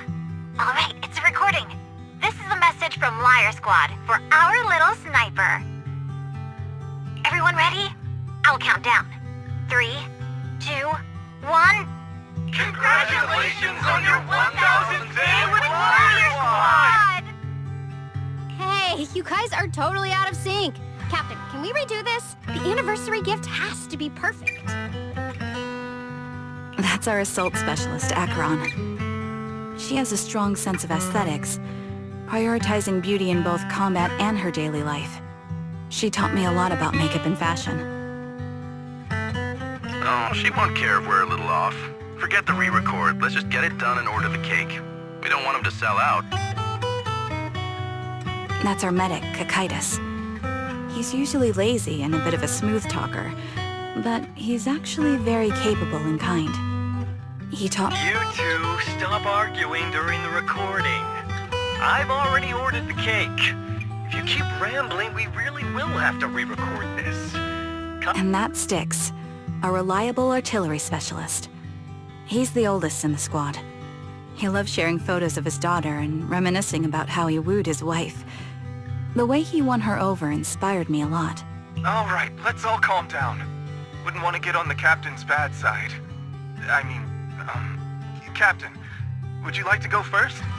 We can edit or re-record whatever we need to. That's our scout and engineer, Lethe. He's a bit self-conscious because of how his younger brother excels, and he's somewhat introverted, but he's actually very capable. He taught me sharp observation skills, calm execution under pressure, and how to make use of the environment. Okay, thank you all for settling down before I completely lost my cool. It's fine. no need to cut anything or re-record. Let's just keep it as it is. Loud and messy, just like our liar squad. That's our captain, who took me in and taught me how to play the harmonica. And the real Charon. I'll make sure to explain properly to you later, Proxy. As you've heard, this recording is a little gift from the 5 of us. How time flies. When I brought you into the squad about 2.5 years ago, you were just a shy kid who blushed whenever you talked to someone. Over these 1,000 days, you've really worked hard to keep pace with our fighting rhythm. You've done incredibly well. In the last mission, your successful sniper kill of that high-risk ethereal really helped Acheron a lot. I hate to say it, but yeah, I went too far in last time. Thanks for getting me out of that mess. Just this once, I'll admit, your moves were more elegant in that fight. And not just that fight. Ever since you became a quicker shot and learned to adjust for wind speeds on the fly, we've been taking fewer and fewer hits. Makes my job way easier. So, cheers. You often worry about not doing enough. But in these 2.5 years, you've absorbed everything I know about stealth, reconnaissance, and tactical countermeasures. Trust me, you'll become an incredibly skilled sniper. Having you covering us from the rear makes every fight feel safer. But you still have a lot to learn about socializing and romance. When peace finally comes to Eridu, leave us and live your own life. Where did that come from? She's not leaving us. Even if she retires, she'll move into my house and I'll spoil her with loads of beautiful clothes. We can talk about living alone in 10 or 20 years. Sorry, I got carried away. Anyway, you're talented and hardworking. Over these 1,000 days, you've opened your heart to us and even encouraged us in return. Having you as a comrade is a blessing for all 5 of us. But I have to say one thing. You're always so sensitive and kind. Every time you see us get hurt, you look like you're about to break. Has our squad motto, having each other's backs, become too much of a burden for you? I get how you feel. When your squad mates trust you with their backs, your first instinct is to protect them, right? But that's not the way it should be. No one can shoulder everything alone. Don't try to carry everything on your own. Choosing to fight on the battlefield is my resolve. Feel it. Share yours with me. And when it's your turn to watch my back, I'll give my all to honor it too.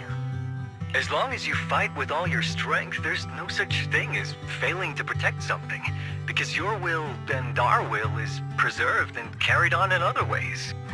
But don't let that weigh on you. Try to trust in us, just like we trust in you, no matter what.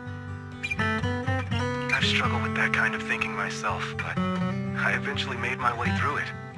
All this talk of camaraderie, of keeping each other safe, it's like a harmonica melody scoring our time together. Even when things change, our tune will go on. And that's enough. Exactly. Honestly, I'm sometimes terrified. Afraid that someday, you'll blame yourself for failing to protect us and fall apart. That's why I wanted to record this message. Please, don't try to bear everything alone. Maybe you can start relying on us more, fully entrusting your vulnerable side to us. Our will has long been intertwined with yours. We're comrades. This is getting way too sentimental.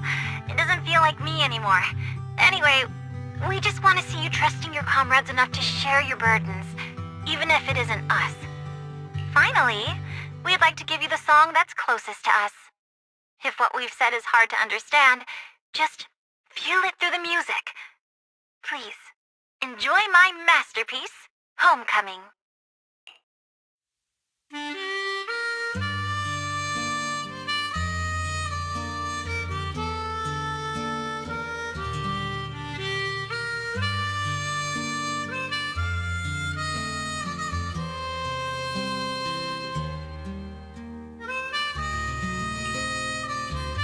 Proxy, do you remember? I was once terrified of seeing the look on their faces.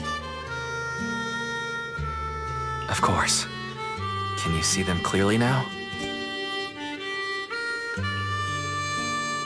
Yes. Crystal clear. As if I've returned to the exact moment of parting. So this is our last glance. This is the answer you wanted me to find. Thanks, guys. For everything.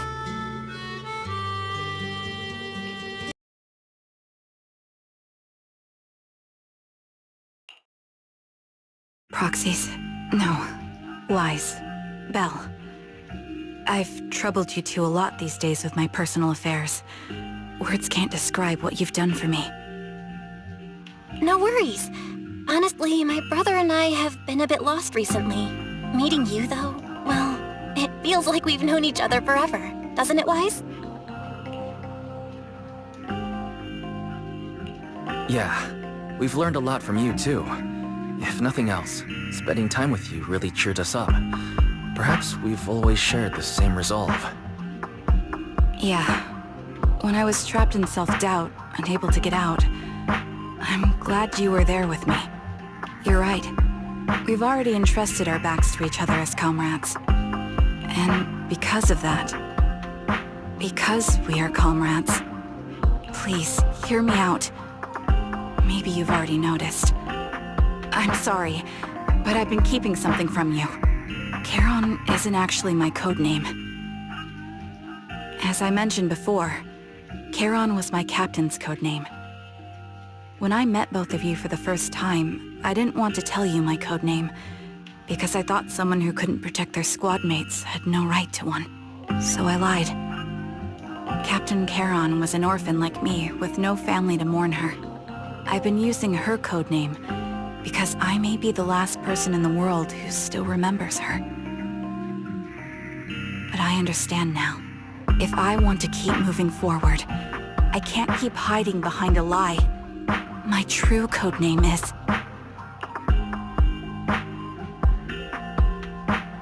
You don't have to tell me right now. Charon, at the harbor, Nathan spoke to you privately. Was he offering you a chance to return to the Defense Force? Yes. He said he still has a friend in the Defense Force who's currently forming a new squad. And if my goals align with theirs, I could consider joining them. So, what's your decision? Where will you go next? After everything that's happened, I think I do share the same goal as that friend of his and the new squad they're building. So I'll head back to the new Eridu Defense Force and keep chasing my new goal with a new team. Your new goal... is it to look further into the fall of the old capital? Yes. My encounter with Grim Vulture has made me realize this should be the true form of my vengeance. I'll uncover the real culprits behind the old capital's fall and make them pay for their crimes. If the ferryman who leads me to the truth demands a price, I'm willing to wager my life. I have a gut feeling the masterminds will reveal themselves again soon. To protect the city my comrades cherished and sacrificed their lives for, I won't allow such a tragedy to happen again. By letting the will to protect guide my hatred, I now have a clear aim toward the truth.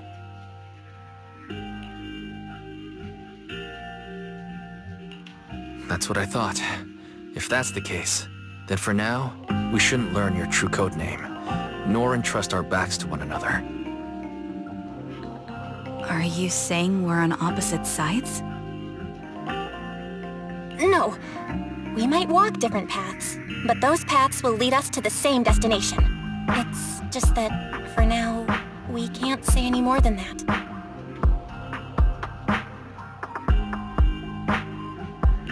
To be honest, after facing an enemy as ruthless as Grim Vulture, we're reminded of our own powerlessness.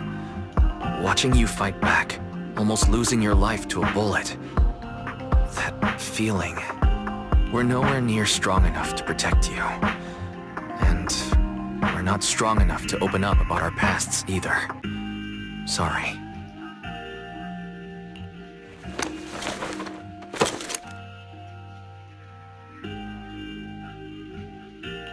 If If this is your slightly selfish principle, I'll respect it.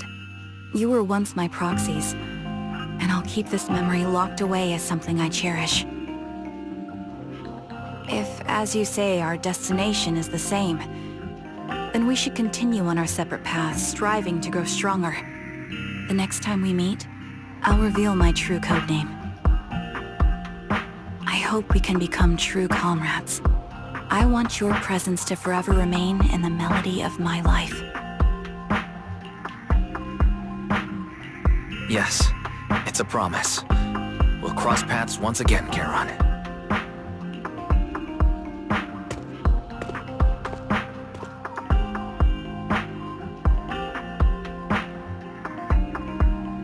Hello. I'm the sniper from the former Liar Squad of the Chrysoberyl Division, recommended by Captain Nathan, originally of the new Eridu Defense Forces Obsidian Division, Impera Squad. Ah, I heard about you from my superior. You're the one who dealt with the serial murders targeting the Defense Force, right? Well, the new Eridu Defense Force is ready to welcome you back. Let me confirm a few details before taking you to base. Which squad are you applying to join? And did you have a code name during your previous service? I'm applying to join the Obsidian Division's Obel Squad. As for my codename... Trigger. I was Trigger of Liar Squad.